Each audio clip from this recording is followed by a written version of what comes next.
Hi, this is Bob Weiss. I'm the host of Shaking Your World. Cheers. Welcome to Shaking Your World. This is yet another episode at the wonderful Shakers in Milwaukee, Wisconsin. I, of course, am your host, Bob Weiss. We have a couple of people with us today to talk about food. We have a cat who actually, Arthur, is very much involved in the Milwaukee Foodie project. You might even say it's his baby. We have Evan with us, the world traveler. You might have remembered him from the past episodes. Evan has very significant opinions about many things, and certainly food is at the top of that list. Gentlemen, welcome home. Thanks for having me. Thank you again, Bob. So, Milwaukee Foodie, you've been doing this for 10 years, 11 years? Yeah, definitely. So we have been producing the show, Wisconsin Foodie, since 2008. We started off on commercial television. It actually started off as an idea on a napkin. And, I said, I was coming from working at an ad agency. My background's video, and I really saw an opportunity with local television. As food was starting to gain that kind of like that traction on it in the local world, like people are starting to get more interested in local food. I had experience working in local television, and I said, wow, we could really do something special with local food on television. And started off as an idea on a napkin, and then 12 years later, here we sit, and it's still on television, unbelievably. I have found over the course of time that those best ideas are the ones that begin on bev naps and bars. Cool. Evan, you've been everywhere. You've eaten everywhere. I haven't been everywhere. Lots of places, but not everywhere. There are still a few places in my schedule.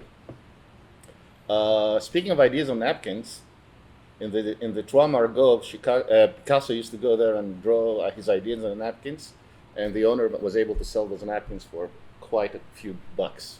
Why not? Well, it's Picasso after all. Do you have any napkins? Do you have a collection of napkins here? I don't at this point. Maybe with lipstick on, but that's about it. So, where are you going now, Wisconsin Foodie? What's next on your agenda? We talked briefly about olive oil, but where do you want to go? So this past week, so we just started our, I think it's our 13th season at this point. We started last week, and we spent the week out in the Madison area. So we profiled a great new brewery called Giant Jones Brewery. We profiled Pig in a Fur Coat, Daniel Bonanno, which his father owns Tenuda's in Kenosha, as well as what else did we do? We did something else, and it'll come to me at some point. But yeah, it's just we have a tight production schedule, so every three days a week we're out somewhere shooting. Wednesday, Thursday, Friday we're traveling Wisconsin, and we're shooting somewhere new and exciting. Excellent. So only in Wisconsin? I think our plan, we've been trying to pivot for quite a while now for the last couple of years. We've been trying to pivot to more of a regional sort of show. The idea is to grow into the Midwest, and not to just grow into the Midwest, but to show the country what the Midwest has to offer. I think if you look at any menu in New York or California and you're looking through ingredients, you're going to see something from Wisconsin on that menu, or you're going to see something from the Midwest on that menu. We're producing so much of this country's food here in this region that I think it's about time that this area, the Midwest, has its own show and it has its own platform. I'd agree. What's the most interesting program that you've done? Oh man, I think we were able to convince. We were able to convince a group to take us to Spain, and we just had to make the connection to why this was relevant for Wisconsin Foodie. But for us, I've got the travel bug. I do everything just to be able to travel, and the goal is to see the world and to eat the food the world has to offer. So when we had the opportunity to go to Spain, I think that was fantastic. But then we followed that up with a trip to Munich with Hans from the Old German Beer House, Old German Beer Hall, and the Beer Garden in Esterbrook. So we traveled with him to Oktoberfest, and that was the most incredible experience I've ever had in my life. Walking down the center tables in the Hofbrauhaus, on top of the tables with the video camera in like the peak of the night. It was just insanity. It was fun, a lot of fun. Cool. So when you were in Spain, did you do northern Spain, so the food porn area, We San did Sebastian, yep, Santander, yep, exactly. Barcelona, So Bilbao. we flew into San Sebastian and then drove up to the Basque area, the Basque region, Beautiful. and that was amazing. Bilbao? That was fantastic. Yep. Yeah. Real pinchos and Oh my god! I mean, Yeah. some of the best food you'll ever Yep. like. You just walk in the corner of a little bar, and anything you put in your mouth, you immediately say, "I think this is the best thing I've ever put in my mouth." Yeah, You know, it's amazing. yeah. octopus everywhere, the foie gras everywhere. Oh, Yeah. I miss it. Stop.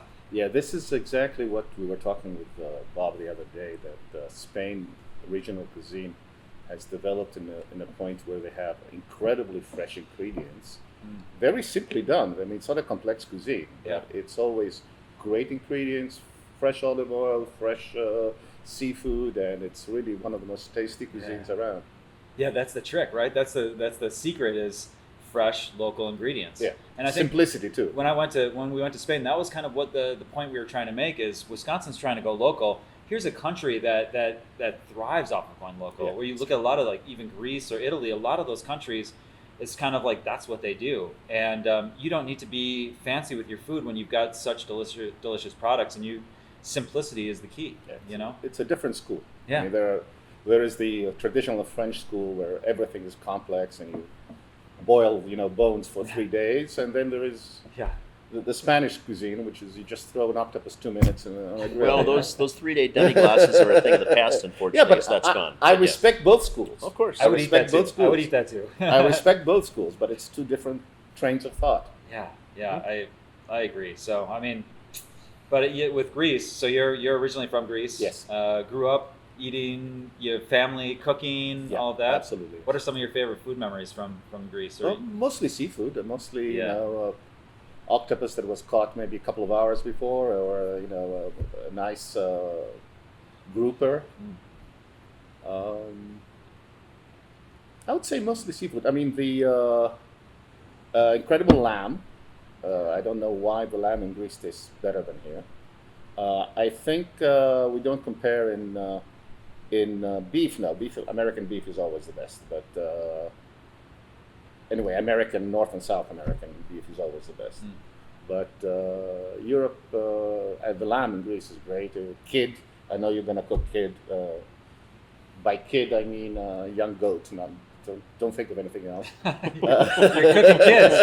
What kind of show is this? Wait a second. I should ask more questions before I came here. Simple phone call fixes everything. But yeah. Yep. Yeah, so what about one of my favorites is feta cheese, Yes. right? I've never really had truly Greek fresh feta cheese. Tell me about that. That's got to be? It's every town, every area has its own regional feta. So Yeah. I cannot tell you, which feta is better. Some people like it hard. Some people like it softer. Some people like it spicier. Yeah. Some people like it more mild taste. I don't know who thought of taking white cheese and put it in brine, but whoever thought Genius, of of course. whoever thought of it first, was My a genius. personal preference is Bulgarian over Greek, and then French over Bulgarian. Oh wow. So, but that is more refined, and it's just it's a little more detail that goes into it Yeah. because at inception, of course, in Greece, it just had become a coarse cheese, right? That was put in the brine Okay. to preserve it. Correct. And then as time has gone on, and as cuisines have improved to a certain degree, people have refined palates and are looking for a better product. And I think that's going to be the French. I disagree. I'm shocked. Okay, first of all, the French white cheese is not called feta. The same way sparkling wine from California is not a champagne. Only white cheese from Greece is called feta, according to the EU.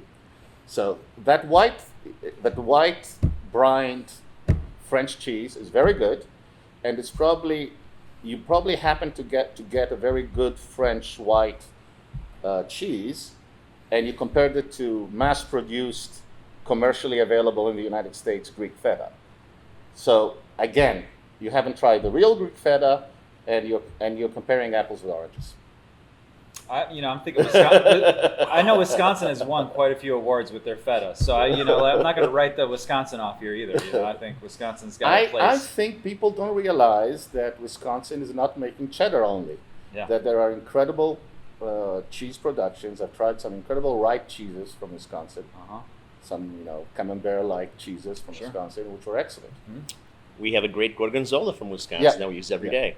Yeah. So, and I take umbrage with that, by the way, because I go to Greek markets, being part Greek myself, Evan, and that's in Chicago as Not well. the same. And certainly the French markets, so I get the real thing. I'm not getting the mass-produced fodder that you otherwise would find, but we'll take this up another time, Okay. I'm sure. Okay. Taste test, I think. At the very least. So at some point, we have to get you in for one of my dinners. So for 30-odd years at Shakers, we've had daily menus, weekly menus, and the monthly theme dinners. So the last gig that we had on our rooftop deck, summer series, right, was a Cajun, both a mudbug boil and I roasted a wild boar. We do a lot of wild game here. That sounds awesome. So the next thing coming up is all Jamaican. Oh, yeah. And I'm not sure if you're aware or not, but for many years I had a line of products that we sold internationally from joints like Neiman Marcusstown and country clubs and restaurants throughout the country. And I was always on tour around the world, and I've cooked in all sorts of really neat little places. Fantastic. But because of the COVID situation and because a lot of people are still gun-shy going out to restaurants, if they're even open, I'm reinvigorating the line. And we're kicking that off with the Jamaican series of products. The jerk product will be one of those.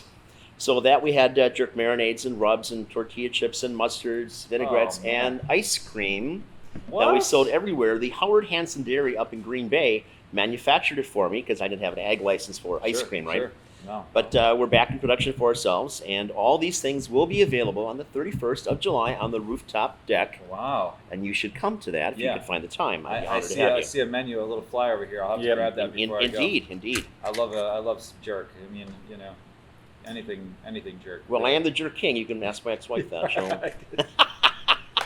I wasn't gonna comment, but since you brought it up, I had to get there before you. That's all.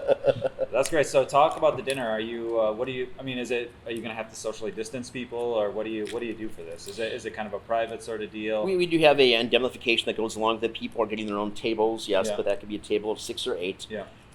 So we have reduced the capacity on the rooftop from 90 people to 50 people.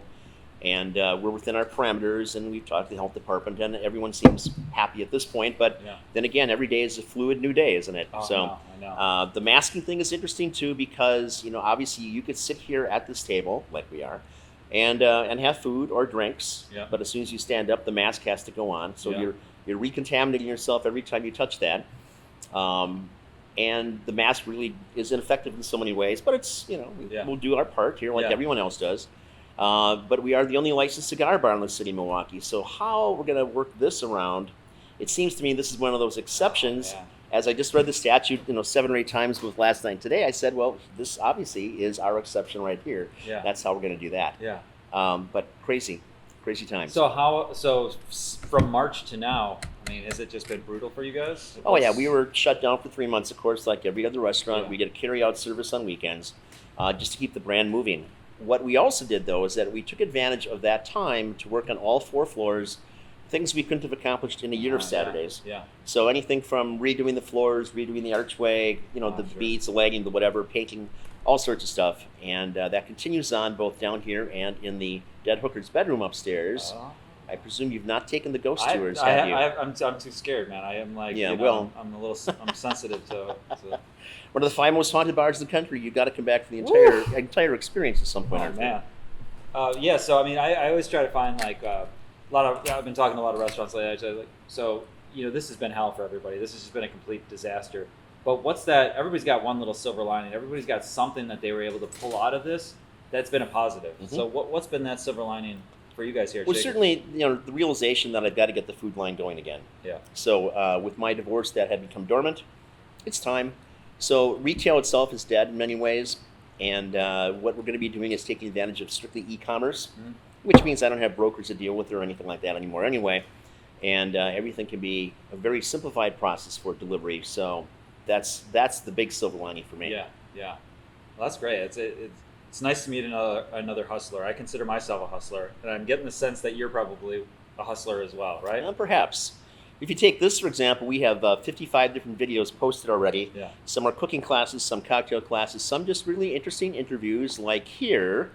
And then I inked a deal with iHeartRadio, so now they've got my podcast going nationally and beyond. So that's fantastic. That's a silver lining too. Yeah, that's fantastic. Well, Bob has been running this restaurant since the 80s, so 1880s, yeah. It seems. You're doing well, man. Yes. Yeah, so How did you guys meet? How did? Oh wow! I've been in Milwaukee almost 8 years now, and my first month here, I was driving down Second Avenue, and I saw the sign "cigar bar." I said, "I have to stop it." It was Saturday afternoon. I walk in. One of Bob's exes was at the bar, and she goes, "You know something? You have to meet Bob. You're gonna become friends." The rest is history. There we are. Were you exes at the time, or were you married at that time? Well, this was a fiance. We're still engaged at the time. Okay, yeah. Just- time has moved on. You know how it is. That happens. That's fantastic. Yeah. So a group of us had an art gallery called the Living Room Gallery on 2nd Street. It was across the street from the old Don Quixote. Remember when Don Quixote made a little blip over there? Yep. So it was a group of us. Jim Finn is the landlord, and we convinced them to give us a break on rent. We'll renovate the whole kind of first floor and this half floor. And there's probably like 4 or 5 couples that lived in there, at the time. And good thing we were young. We had 1 bathroom, 1 shower that we made, one of the guys that live with, Dan Spack. I don't know if you know Daniel Spack. He's a local legend in my mind, but he created a concrete bathtub / shower, and it was just it was insane. That whole situation was insane. But we would have art shows. We'd have different artists come in, show their work. The only way we could make money is going to discount liquor, buying a bunch of booze, and then asking for donations when we so people would come and they'd be like, "Oh, is that can I buy a drink?" I'm like, no, it's only donations. So like, okay, fine, I'll have this, and this. I'm like, it's donation, put the money in there, So then they, that's the only way we were able to kind of get by, and then we'd sell some art, fairly successful with a little bit of the art, but Cool. That's when Dave from Philly Way lived in that same building, didn't he? Oh, did he? Dave London. Okay, yeah. The back portion, I believe, 2nd floor, maybe. Maybe, yeah.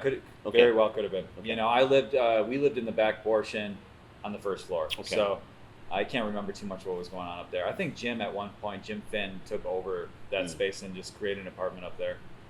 There was another guy, Scott Paulus. He's a local photographer for the Brewers. What's there now? I don't know. God, it's been so many different things. It became another gallery after that, and then it became like a bike shop or something. It might still be a bike shop. And then there's a bar right next to it. What's that bar called next to it now? In that space, on a tin window. I don't know. You should know. It's right there. I live in a cave. I'm either here or Chicago or out of the country myself, yeah. except the last couple of months, obviously. So, yeah. That's great. Yeah, I mean, so what is it typical? Like, what does your menu look like now for carryout? What are you guys doing? Well, we're actually doing full service in-house full now. service in-house now. Okay. Right. Yep. So Right. we've fallen back, and our focus is really going to be either Cajun and Creole or Caribbean this time of year. So it's that. So we've been doing the conchs and the shark and the swordfish and any number of those things. The shrimp all the time and all the Creole things that go along with that. And then we've got this real rockstar pizza that we've done for 30-odd years. Yeah, I know the pizza. That's what I know. I know the pizza. Yeah. And, of course, that the goat cheese that we have on there is not from Greece, and it's not feta, but it's wonderful, and it's smooth. That's one of the things I think about people having experience with goat cheese, for example. Oh, yeah. And it's not always a good experience because they get an inferior product, and that's often from Europe. And here in Wisconsin, there are just some exquisite goat cheese. They're smooth, and they're dense, and they're lovely. Yeah, I love goat cheese, and it gets a bad rap. I think people think about the goat as like just this ugly animal, and how could it produce such a beautiful milk? But the milk that comes out of those goats is just so luxurious, so smooth, so creamy. In most of Europe, goat milk and sheep milk is more expensive than cow milk. Yeah. Because it's higher percentage in fat, and So outside of Greece, where's your favorite? What's your next favorite cuisine in Europe or? Oh, we talked about Spain. Spain. I'm a traditionalist. I still like France, but I have to admit that the average place in France now serves horrible food. So you have to still go to the good restaurants to find food in France. While 20 years, 30 years ago, you would walk in any side cafe and have amazing food, which now happens in Spain. So I don't know if it's the price got too expensive in France. I don't know why, maybe, but I think the average food has deteriorated. I eat anything. I'm omnivore. Yeah. As I was telling my friend Patrick, the only thing I ever refused to eat was a balut, which is a horrible Filipino half-grown egg. So Yeah, I can't. you see the That's- embryo in that. That's the only thing I ever refused to eat. So I basically eat everything. I'm an omnivore.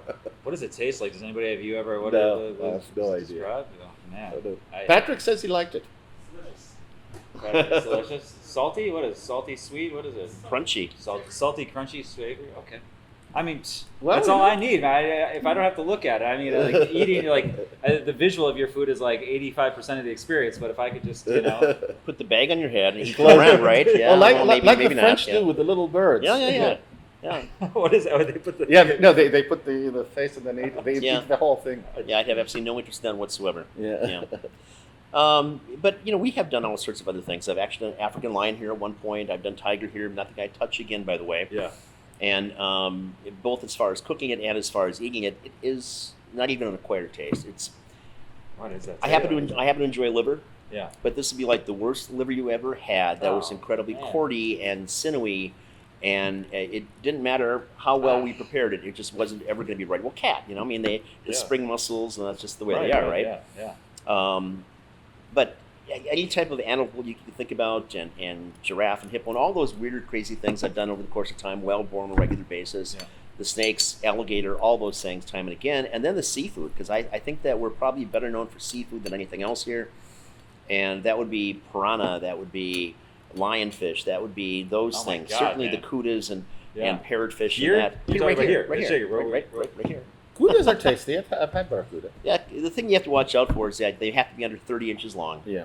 And the same thing with parrotfish, they have to be under 24 inches because they feed on coral fish, and coral fish have a Sigarella bacteria, and you don't want that. No, God, no. No. I mean, where'd you get the inspiration for the cooking here, the cuisine? I spent some time in the Caribbean, and one of the things I picked up there was a love for rum, and certainly the foods as well. Yeah. And when I opened up in '86, my intent was not to be cooking anymore, but my intent was just to have this real cool little Fogsy diner kind of a place. And we accomplished that, but it mandated my going back there and cooking again. And I have a new sous chef coming in from Pittsburgh. She'll be here in August, but in the meantime, I'm back there, Back there. 4 or 5 days a week. Oh, wow. So it's nice to play, Yeah. but I just want It's to a lot play. of work, man. Yeah. You- yeah. you- I feel Bob, you worked with one of the top chefs of the Midwest, Trotter, for a while. So how was that wow. experience? That's perhaps a misnomer. We did some things together, yes. And Charlie was an incredible guy. He's affable. I always found him to be incredibly pleasant to work with. I know Sandy D'Amato. I never worked with Sandy, but Sandy was always the same way, very even-keeled. Yeah. And there are some guys in this marketplace, both in Chicago and up here, and some that still have major restaurants that are the kind of guys that throw knives at staff, throw pans. There's no place for that anywhere. No. But Charlie Trotter was always, in many ways, understated and just a super nice guy from my perspective, and incredibly talented. And of course, he had a sommelier that really rocked. And literally, was quite the thing back when they first opened up. Yeah. And it was it. It was one of the best restaurants in the country. Yeah. And he really had that whole thing. But he was, at least in my interaction with him, he was sensible. He was humble. He was just a real solid guy. He knew what he wanted. Yeah, There's no for question sure. about that. But there's a lot of those guys. Like Bayless is the same thing. Yeah. He's a super nice guy. He's knows what he wants. He knows how to get there, and he doesn't abuse people. Yeah. Which is again a bit of an exception in this industry. Yeah, no question. I totally agree. Outside of so if you're not going to eat here, you got some spots here in Milwaukee that you like or that you like that may not be here anymore? I don't want to sound like a snob. I mean, I am a snob. I'm a food snob at the very least. But I do spend as much time as I can in Chicago. I mean, Yeah. I could go to the Purple Pig any day of the week and Yeah, be perfectly yeah. happy. And legit sushi down there, which is something I think we don't have here anymore since Izumi's is gone. Yeah. And we have a lot of fusion stuff, but we don't have legit sushi or even the things that were at the public market. When Clay Withington had his place, he studied and under a master sushi guy in California, Sure. and he brought a lot of that back. Yeah. But that day has come and gone. So, I like there's a Peruvian restaurant in West Dallas. I like that. La Paz quite a bit. Oh, yeah. There are little isolated things. But then again, in this environment, who knows, man? I know. What are your favorite things in town? It's a good question. It's hard for me to pick and choose. I love everything. for different reasons, and I can never do the favorites. So I hate to put you on that spot because I love. There's so many people that I love in the industry, and there's so many places that I love for different reasons. You know, like a place like Beans and Barley for me is just. I've probably eaten at Beans and Barley more than I've eaten anywhere in Milwaukee, Sure. right? I've eaten that burrito or one of their salads more than anything else, and that sounds crazy, but there's something about consistency.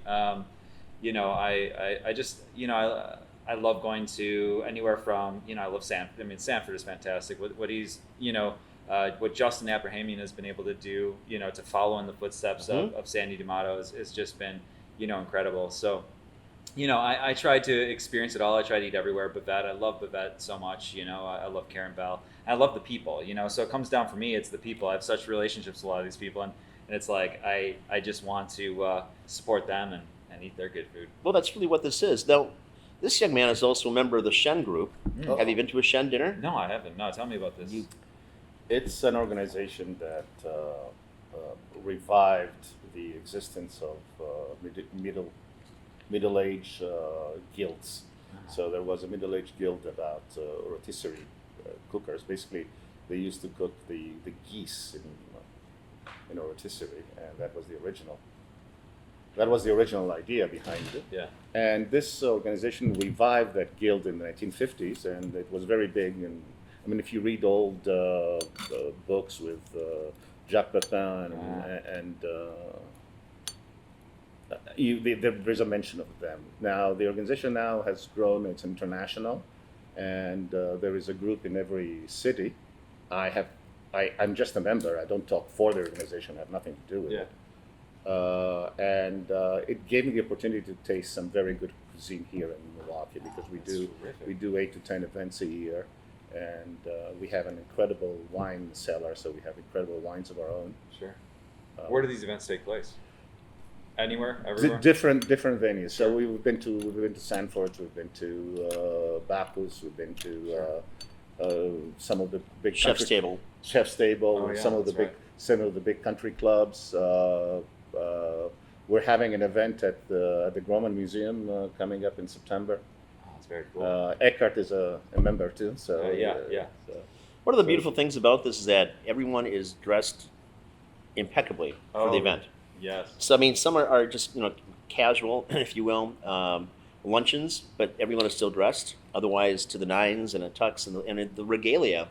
And not to say that should be done every day, but certainly that little history of what took place in Europe and bringing that forward. Yeah, and these guys are really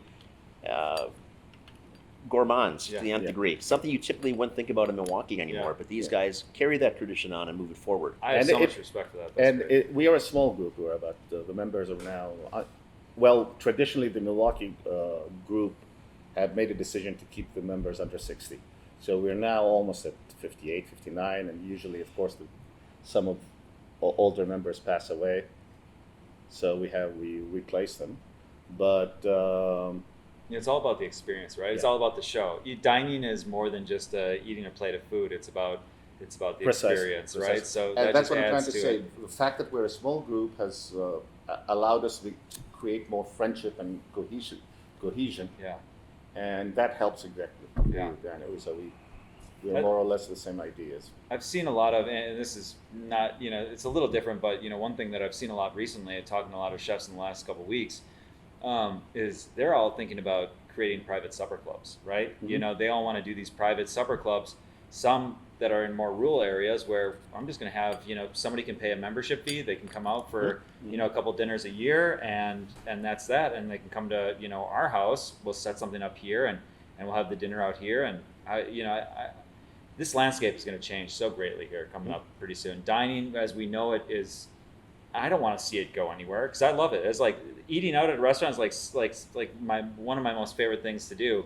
Some of my favorite people run restaurants, but this industry is going to change, you know, very dramatically, I think. What do you think, with your experience in going around in the industry, how many closures do you think we're going to see? I mean, when this thing started, I guess 30% would be closed, and I think it might be higher than that now. You know, I mean, it's sad. It is sad. And you're looking at, you know, the ones that are going to be hit the most are probably the supper clubs, right? We have that whole culture in Wisconsin is going to be hit hard. I know. There's probably places outside of Milwaukee and Madison that don't really care about, social distancing or masking up, and people are just going in like every day. But I mean, looking at numbers, people are gonna, it's just, I don't know, man. We'll see what happens. And I think, talking to cheesemakers, for instance, like we're going to visit a cheesemaker, Andy Hatch. He produces Pleasant Ridge Reserve, probably one of the best cheeses that comes out of Wisconsin. One of my favorite probably cheeses that comes out of this country. We're going to visit him tomorrow, and he's been, struggling. Restaurants aren't buying cheese right now, right?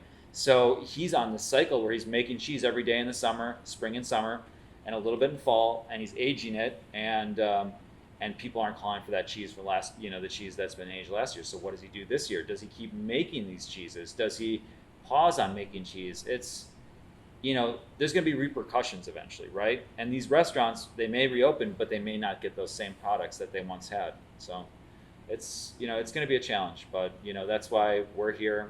That's what we want. We want to help the industry as much as possible. There's an organization like Wisconsin Economic Development Corporation. It's part of Wisconsin and tourism, and they've really backed us, and they really they're like, Arthur, whatever you can do with Wisconsin Foodie to help these businesses, please go out there and do it. And to have support, financial support, has been really helpful. So, but we'll walk into a shoot, and it's like the beginning of this year, on our first shoots, it's like, do we wear masks? Do we not wear masks on camera? Is it weird? Because I'm trying to shoot things that are timeless, right? I want to shoot something that can live forever online. Right. I don't want to shoot something that's like dated, and also being visual. It's like, how do you shoot something when we're wearing masks? How do you pick up on cues? Especially when we were supposed to be talking about food. Well, you're talking about food. I know. So we did it without masks, but I went through a moment there, and we're an independent production, so we licensed our show to public television. But I called a program director over there, and I was like, Gary, what do I do? What do you think we should do here? I have nowhere actually to turn right now. Should we do masks? Should we do 6 feet? And his recommendation was 6 feet, and just to be very conscious and safe, and maybe not do masks. So that's kind of what we've been doing. If we're in the kitchen, there's people cooking, and we're around people, maybe there's masks. I guess what people feel comfortable with. Yeah. But I mean, I think our production challenges that have been staffing. It's been fundraising.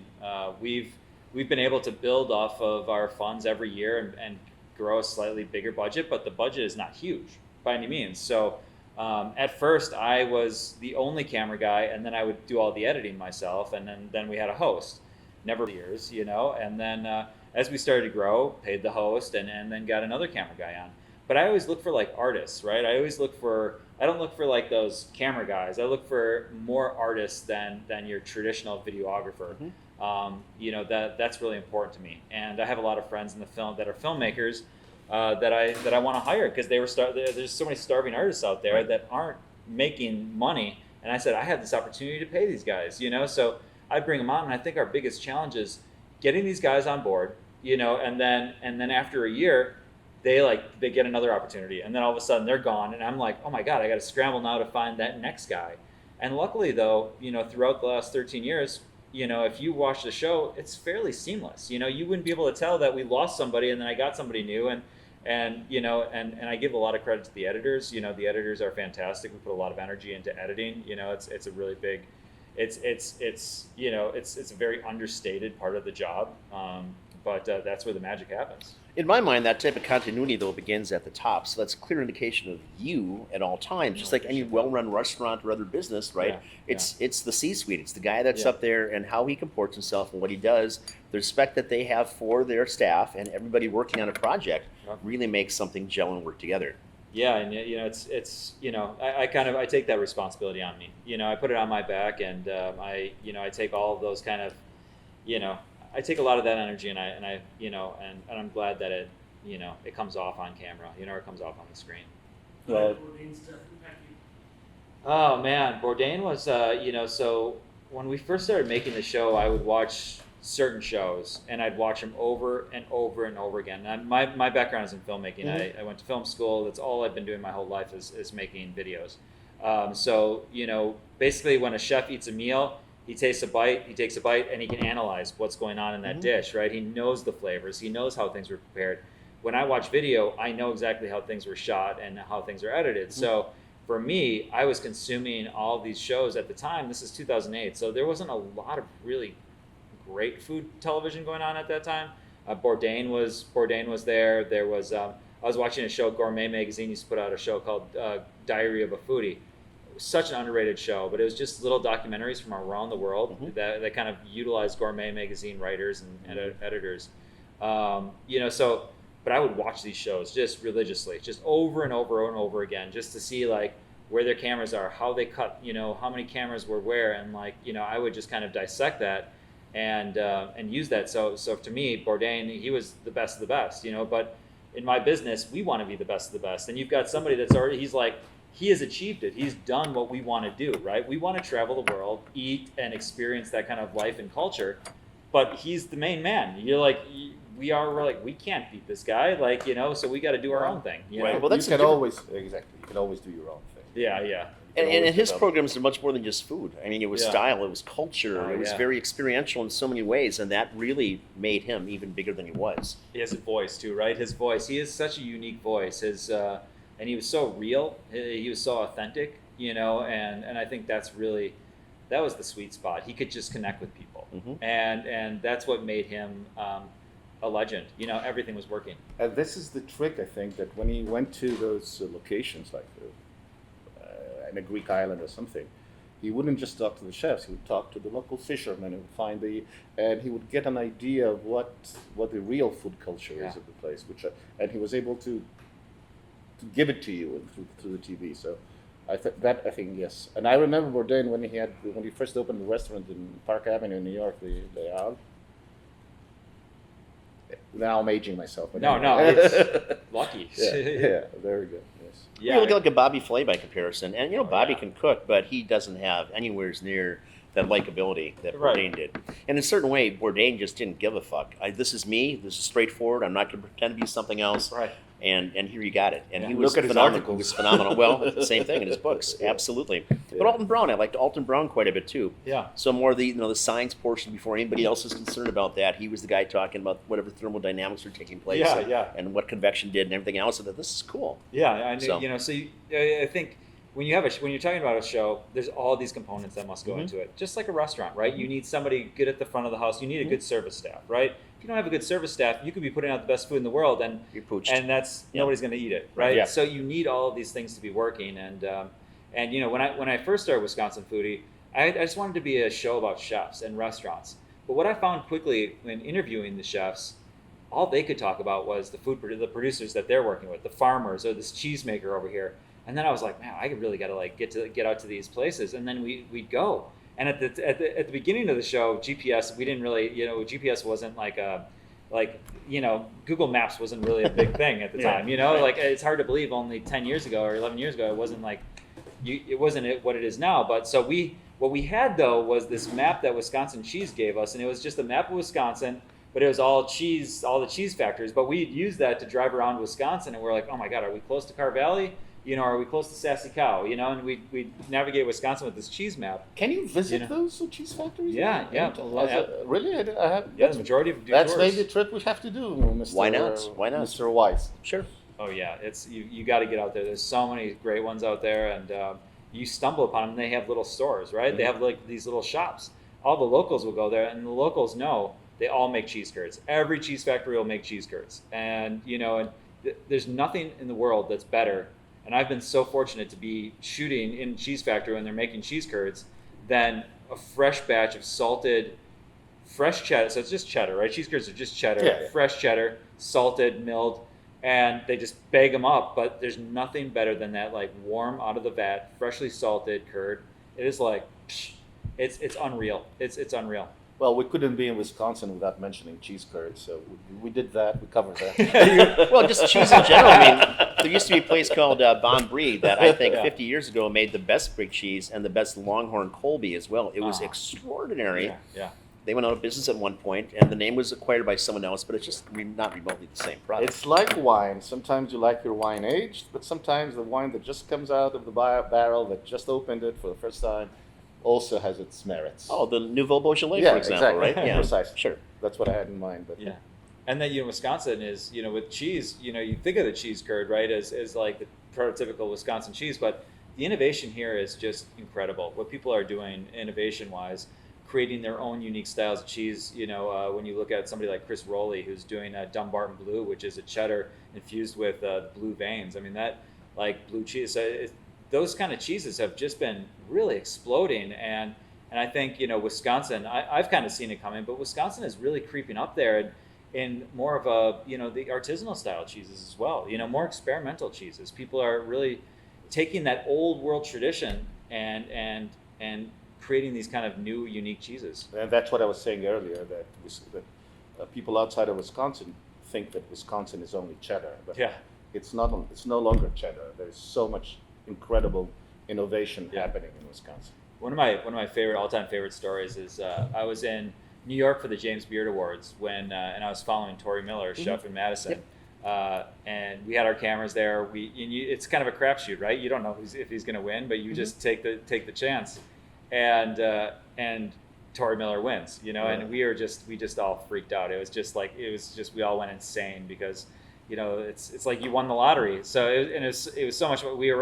And then he got invited out to all the best parties after one, 11 Madison Park, like all these places. And so Daniel Hum, do you know Daniel Hum? He's a chef. I think it's 11 Madison Park. Daniel Hum's the chef. And I can remember there's an after party there, and I feel like I can remember like Wolfgang Puck on a table spraying people with champagne, and like the place was wall to wall people, and you'd look around, there'd be like celebrity chefs everywhere, and like it was madness. I was grabbing champagne bottles from the ground at one point and drinking out of them. I was just in a different world, man.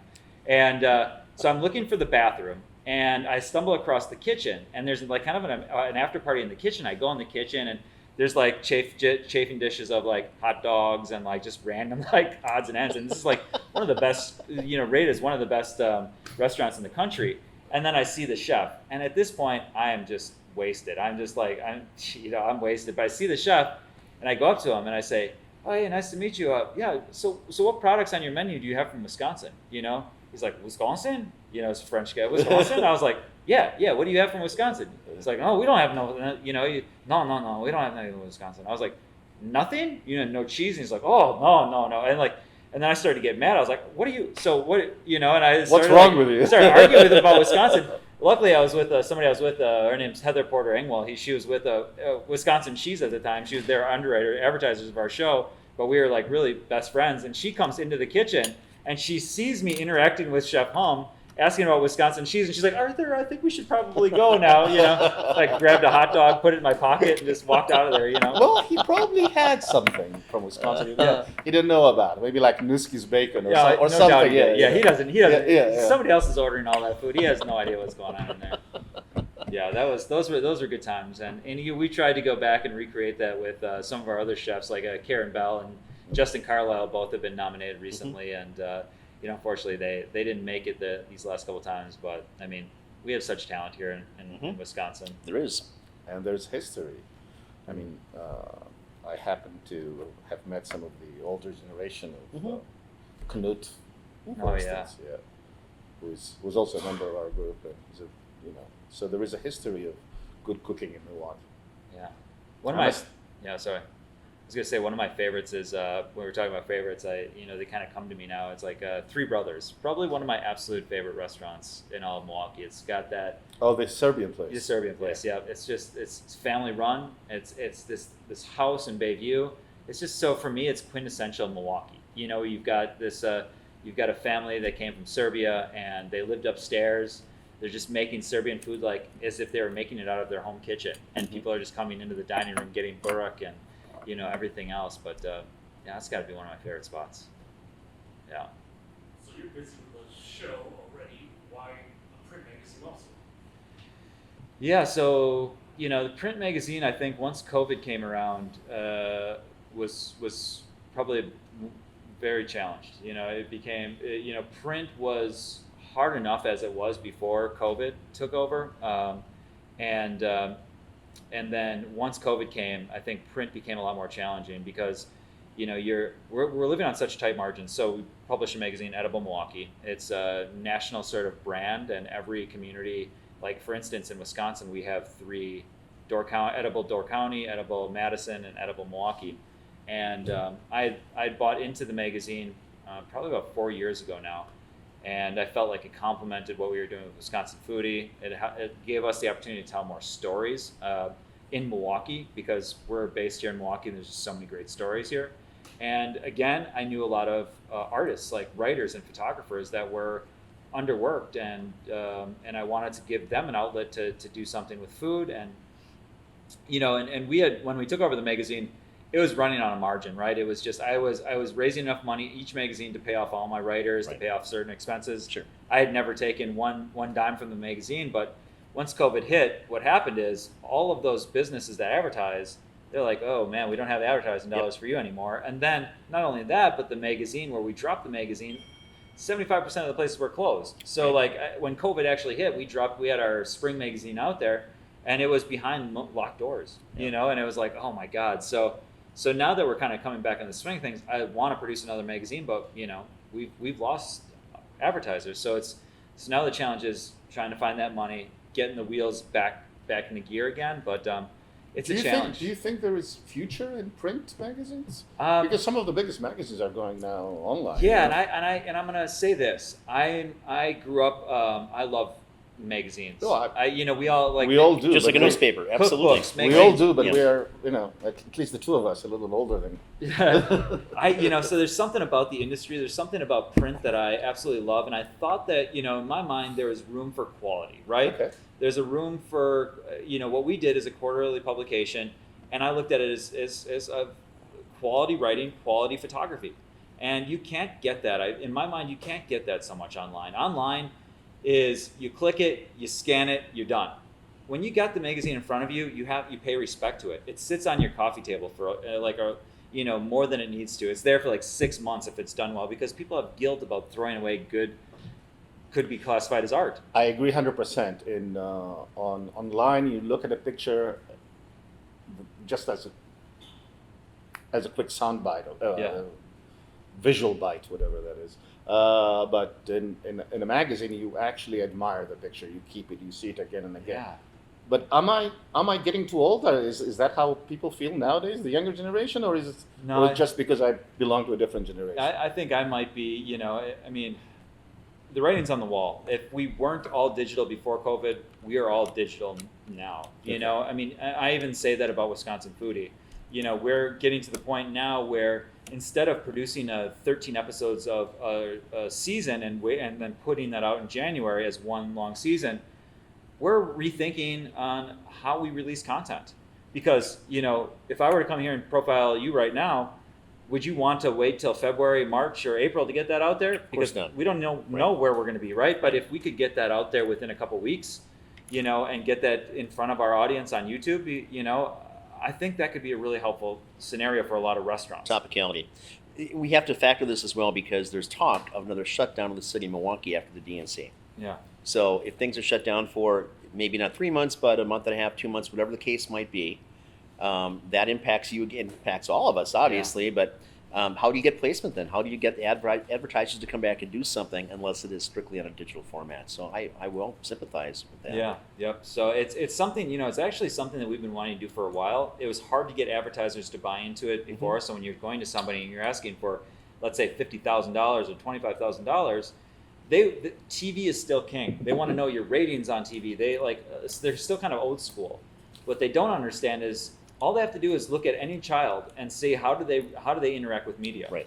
None of them hardly ever take the TV and flip to their station. They're going to Netflix. They're going to their digital. Let's face it. I mean, as you say, the live streaming is dying now. Everybody's going to live content is dying. Right. Everybody's going to streaming. Exactly. Nobody wants to set his watch to go watch his favorite show. Right. They're going to see it later. Right. That's kind of the position we're in. And just recently, Milwaukee Public Television made the decision. We were on at 7:30 for like 10 years. So primetime Milwaukee Public Television probably had some of the highest rated. They had the highest rated show for a long time. Us and John McGivern. Has John been in? I'm sure John's been in here. So us and John McGivern have been, two highest rated shows on Milwaukee Public Television. Us being independent, they decided, we want to give some love to our other producers, and they took us off 7:30 and they put us on at 9:30. And this is Milwaukee. This is kind of our backyard. Mm-hmm. And I would get people that would write to us and say, our family watches this show. We sit down for dinner, we watch this show, and it was really a family show. And that was kind of taken away from a lot of people, which is really difficult. And that's when we started thinking, we got to take this thing back. Mm-hmm. We got to do something, to counteract that, because, any given day, public television could say, we're going in a different direction, and then this thing is done, right? Mm-hmm. So, for the past 3 years, we've really been building up YouTube, and that, I think that's kind of the direction right now that we want to go, is YouTube. It's kind of where everybody's headed. We've been getting so many views on YouTube. Like one of our episodes this year was over 120,000 views, and we just see that as the kind of the trend, on demand. So how do you monetize that? All the videos right now are monetized. Okay. So it's not a lot of money, mm-hmm. but every month, we have so much content out there. Because content is king, right? The more you produce, the more the public can interact with, the more the more videos get clicked. So we have, majority of our seasons on YouTube right now. So people will we'll get days of people just clicking every day, I should say. People are watching different content from this year, from past years. And, at this point, we're getting close to $200, $250 a month from just people watching old videos, right? Are you relying on? Okay, that's it. I don't want to go to your business model, but yeah, no, it's all right. You can. I don't hold it. But we don't rely on that money at all right now. That's not where we get our. That's just a bonus kind of icing on the cake here. But we have to convince our underwriters that this is the new way we're headed. So what we have to do is basically create a graphic in the front of every show and the back of every show that has the logos of the people that sponsor our show. So it's like, I don't want to say NASCAR, but it's these are the people that are supporting us. So we ask that our community supports supports them. Actually, that's a great idea. Yeah, that's a great idea. I don't know. Does YouTube allow that to have your own? We can put our own still in front of mm-hmm. So we can do whatever's in the video, but they put the commercials before the video. Okay, right. So we had to make the decision. A lot of our underwriters actually have commercials, but what we found is if we put their commercials in the front of the show, they don't get as many clicks, right? People want instant content. So we put a lot of the commercials in the back of the show, so if they watch it all, and then they can watch those commercials in the back of the show. So for us, we're just trying to figure out what we can do, all the different things we can offer for our audience. But Patreon is a new platform where you can actually start to develop. Your fans can buy a membership or sponsor you for like $5, $10, $15, $20 a month. You could send them free content. You can send them extra videos. Like I could send them a signed headshot. If they want, or I could send them maybe we made a deal and I could send them some jerk season. There's things that you can do now that we can just interact with our public. So we could get away from relying on companies to sponsor our show. Right. We could rely on the people that watch our show, right. Which would be fantastic. Yep. Very cool. So we have a segment coming up at the West Dallas Farmers Market. I've used them for years. Yeah. I love the produce there. Yeah.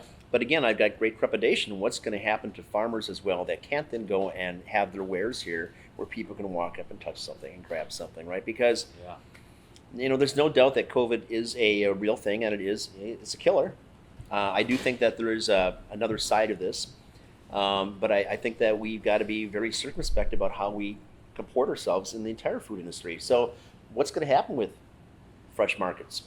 Yeah, so I run. It's something I do as a volunteer is I run a farmers market in Shorewood. Mm-hmm. We currently utilize Esterbrook Park. So the Esterbrook Park has been closed down due to as an active street, and we have this past weekend we had 35 vendors. Oh, that's good. Yeah, we've distanced those their market booths. So each space is roughly 50 feet. Some of the farmers get 80 feet. And everybody, the farmers, they're all wearing masks. Mm-hmm. We have you can't come in and touch product. Right. You basically, point to what you want. So, and I'd say all of our customers, 95% have been masked up. Mm-hmm. Okay. And then we've handed out dozens of masks. Right. We're like, I forgot my mask and I have one. And we hand those out. Sure. So we do our best, but, luckily the city of Milwaukee and everybody else in Wisconsin has deemed farmers markets essential. Mm-hmm. And, I can see people, utilizing farmers markets more now than maybe grocery stores, because if you've been I go in a grocery store now and I'm like, oh Jesus, it's you don't know what to expect. It's like Metro Mart. It's all just kind of people crammed in these aisles, and half the people are wearing, half the people aren't wearing masks. Mm-hmm. So, but when you're in a farmer's market, it's outside, and you have the ability to, get the freshest possible food and support farmers too while Mhm. you're at it. Yep. Do you have only vegetables, or you have other? We have just a wide variety of foods. One of our goals with the market is, so like West Dallas Farmers Market. That's one of my. Yeah, one I of the like. best. I like. Yeah, that's one of the Dallas. best. That's the one I usually go to. Yeah, I would say we have 4 traditional vegetable farmers, and we limited it because we wanted to support those farmers, right? We wanted them to sell out everything they had. Yep. Instead of having like 7 and they have to all leave with Yeah. product, right? That's the worst. Right. So in our market, things tend to sell out. We have an egg farmer, but then we have we have a lot of prepared foods, Okay. and we find when you have prepared foods, that brings a lot of families out, right? So the families are going to come because they want this like the waffle, or they want that egg sandwich, or they want this donut. But when they're there, that's when they start. That's when they're like, oh, I'm going to buy some of these beets. I'm going to buy this kale, or I'm going to buy these vegetables or these eggs when I'm there. We have smoked fish, so we have cheese. You have the trout place. We have a trout. Yeah. I like that. I like that. Yeah. I like the farm. Yes. Oh yes. So it's we have all these fantastic products. We hook them by getting them in to come eat like a breakfast sandwich. But then when they're there, they buy all their good stuff. Right. So are they doing cash? Because cash is becoming obsolete. I'm like, everybody is now up to speed with card, and we're trying to get everybody onto pre-orders, right? Okay. Trying to get everybody to commit to doing pre-orders, to sell stuff online, so when people walk up, they can just hand it over. And this is the biggest change for farmers, right? I mean, you've got farmers up until 2 years ago that were just coming to the market, had no idea what a square was, or like a card reader, or like a phone. They don't even know how to use their iPhone. Sure. But within overnight, they've all had to adapt to this new world and a new economy, and I've seen it. It's been pretty successful, and I can't say I've seen too much cash interaction. And I heard stores are now going no change, right? You don't get change. So I remember, Tree Ripe, they do peaches. They're Georgia peaches. They come up just during peach season and do peaches and blueberries. So over the weekend, they said this guy, wanted to buy 1 bag of peaches, but they didn't give back change. And he just went off on a tirade, and he started yelling at this 18-year-old girl and told her, he started threatening her. He's going to come back there, and like, I mean, that might be going a little far for a bag of peaches. He could have bought 2 bags of peaches, and it'd have been fine. He probably would have been happier, Get his change in peaches. Well, there's a huge issue with mental health in our society anyway, and this last couple of months have just exacerbated that, and people are frankly unhinged by the simplest things. Right. And this is one of the problems that people start taking sides, and then they argue what their side believes. Yeah. So instead of having your own opinion. I like to think that through every obstacle, you find an opportunity to do something, right? And part of this too is you have to assimilate what the future is going to be. You can't rely upon what used to be. Those were good old days, but they're gone, and they will never be back. Right. And maybe little parts of them will come back in some way, but we have to find a way to adapt and to move forward. Right. Well, I think there's brilliant people out there, and instead of saying "woe is me, life is over," I think those people that figure out how to absolutely. do this new economy, how to create something new and be innovative, those are going to be the real winners, because Absolutely. we're heading in a different direction. We are, and there's going to be some great innovation coming out of this.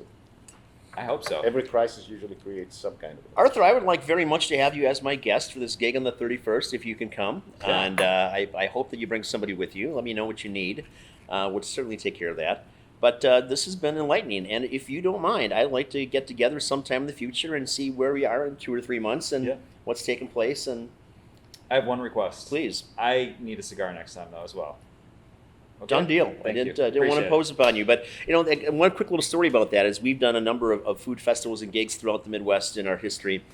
And invariably, we're always smoking cigars. So with respect to everything around us, we're doing food first, but we're done. We're striking a set. We're smoking cigars. And now I've got other chefs coming over, and they're got whatever else. So I'm amazed at how many people in this industry that would typically not want to be seen anywhere around a cigar are yet cigar smokers. Oh, yeah. And all the stuff, the taste of the Midwest in Chicago, where all the Bon Appetit stuff, the Field Museum, everyone's outside smoking a cigar.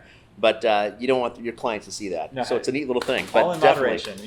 It's like I like to, have a nice little glass of, whether it be Schlivo or a glass of wine, a beer, you indulge. This is a treat. So I appreciate you having So me here. you Perfect. like Slivovich? Oh, I love Slivovitz. Yeah, I have to. That's an acquired taste. I'll be I love Slivovich too, but, Yeah. but that's an acquired I'll taste. be upfront. My wife and her family are all Serbian, That's so fine. that That was like my rite of passage in the explains it. family. I had to outdrink all the Serbian men, Schlivo one Sure, night, and sure. and I was able to do it. So they kept me around. But when I was Uh, freshman in college, and I was in Germany with an exchange student. That my roommate at the dorm was some guy from Serbia, sure. and it was cold, so we would drink tea with Slivo in it. Yeah. And that's how I started drinking Slivo. Perfect. Well, next time we'll have maybe some Cuban rum and Cuban cigars. We'll pick it up from there. Arthur, thank you, sir. thank you very much. I Appreciate appreciate it. every part of Thank this. you so much. Arthur, it was wonderful Yeah, meeting nice you. to meet you as Evan, well. thank you for being in again. Right. Cheers.